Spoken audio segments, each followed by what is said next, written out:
এবং বাংলাদেশের আমি জানি না এমন কোন রাজনৈতিক দল আছে কিনা যেখানকার নারীরা এত বেশি জনসম্পৃক্ত। আমি আপনাদের খুব স্ট্রংলি বলতে চাই, বাংলাদেশ জামাত ইসলামী নারীরা ডোর টু ডোর নারীদের সাথে, একদম তৃণমূল নারীদের সাথে খুবই স্ট্রংলি কানেক্টেড, খুবই স্ট্রং।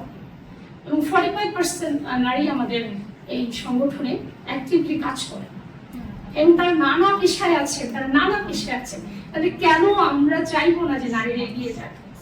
হ্যাঁ, তো যাই হোক, আমি অনেক ধরনের কথা শুনছি, সবার কথার সাথে আমার একটি প্রশ্ন, সেটা হচ্ছে যে এটা নীতি নির্ধারণের পর্যায়ে আস্তে আস্তে উঠে আসছে না কেন? মানে তাদের যে একটা প্রমোশন হবে, তাই না, তারা আস্তে আস্তে ডেভেলপ করবে, কিন্তু সেটা আমরা দেখি না কেন? তারা তাদের জায়গাগুলো তারা আছে সেন্ট্রাল বডি। জামাত ইসলামীতে একজন নারীকে আমির হতে পারবেন? এই কোশ্চেনটা সবসময় করা হয়। আসলে আমির নির্বাচন বা লিডার হওয়ার জন্য একটা প্রসিডিউর আছে, তাই না? ভোটিং আছে। ভোটিং এ যদি একজন নারী ভোট বেশি পেয়ে যায়, আমি বা আপনি কেউ তাকে থামাতে পারবেন। এগুলো আসলে সেই সাথে আমরা একটা আইডিওলজি মেনটেন করি, সেই আইডিওলজির ভিত্তিতেই কিন্তু আমরা এগিয়ে যাচ্ছি। আমাদের মহিলা উইং কিন্তু আলাদা, আমরা পুরুষদের উপর ডিপেন্ডেন্ট না। আমাদের কর্মসূচিগুলো, আমাদের যে পলিসি মেকিং এর জায়গাগুলো আমরা নিজেরাই নিই, তারা পরামর্শ দেয়। ঠিক আছে, তো এই জন্য আমি বলছি, কম জানা এবং ভুল জানা দুটো কথা তুমি ফার্স্টে বলেছি, এই জায়গাটা যদি অপসারণ করা যায় তাহলে আমার বিশ্বাস জামাতের নারীদের সম্পর্কে বা নারী ভিত্তিক দৃষ্টিভঙ্গির ক্ষেত্রে অনেকেরই ধারণা চেঞ্জ হবে। একটু বলি, আমরা ইশতেহারের ব্যাপারে একটু কথা। তো আমি যেটা শুরুতে বলেছি যে নারীর সব ধরনের অ্যাক্সেসের ক্ষেত্রে আমরা একটা জিনিসের ব্যাপারে সবচেয়ে বেশি কনসার্ন, সেটা হচ্ছে তার মর্যাদা এবং তার সুরক্ষা।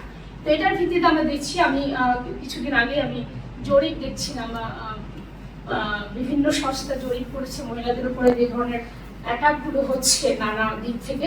মহিলা পরিষদের একটা জরিপ আমি দেখছিলাম যে 2024 সালে পুরো বছর ধরে নারীরা যেভাবে নারীদের উপরে নির্যাতন হয়েছে, 2025-এর অর্ধেক বছরেই সেটা ক্রস করে গেছে। মানে এতটাই খারাপ অবস্থা। এবং আমরা গত ফ্যাসিস্ট আমলে দেখেছি যে শুধু নারীদের পোশাক নিয়ে কথা, নারীরা কেন পোশাক পরবে, পোশাক সেটা তো আছেই, মেকআপ নিয়ে নারী কেন হিজাব পরে, এই কথাগুলো কিন্তু আসে না। এটার জন্য অনেক মেয়েকে তাদের ক্লাস থেকে বের করে দেওয়া হয়েছে, তাকে নম্বর কম দেওয়া হয়েছে, তাকে সবার সাথে অপমানিত করা হয়েছে। এবং আমরা রাজনৈতিক নেতাদেরকে দেখছি মেকআপ নিয়ে কটূক্তি করছেন, বাজে মন্তব্য করছেন, এই হেনস্থাগুলো হচ্ছে। সুতরাং আমি একটু একটা বিষয় সবার এখানে, যারা নারী অধিকারের ব্যাপারে সচেতন, কোনো দল না, কোনো আইডিওলজি না, আসলে আমরা সবাই নারীদের অধিকারের ব্যাপারে একসাথে, সে হিজাবই হোক, সে যেমন পোশাকই পড়ুক, সবার জন্য, সব নারীদের জন্য এই বাংলাদেশ নারী বান্ধব হবে, শিক্ষা প্রতিষ্ঠান নারী বান্ধব হবে, পলিটিক্যাল যে অর্গানাইজেশন গুলো আছে সেখানে নারীরা ওপেনলি তাদের মতামত প্রকাশ করবে, তার দক্ষতার ভিত্তিতে, তার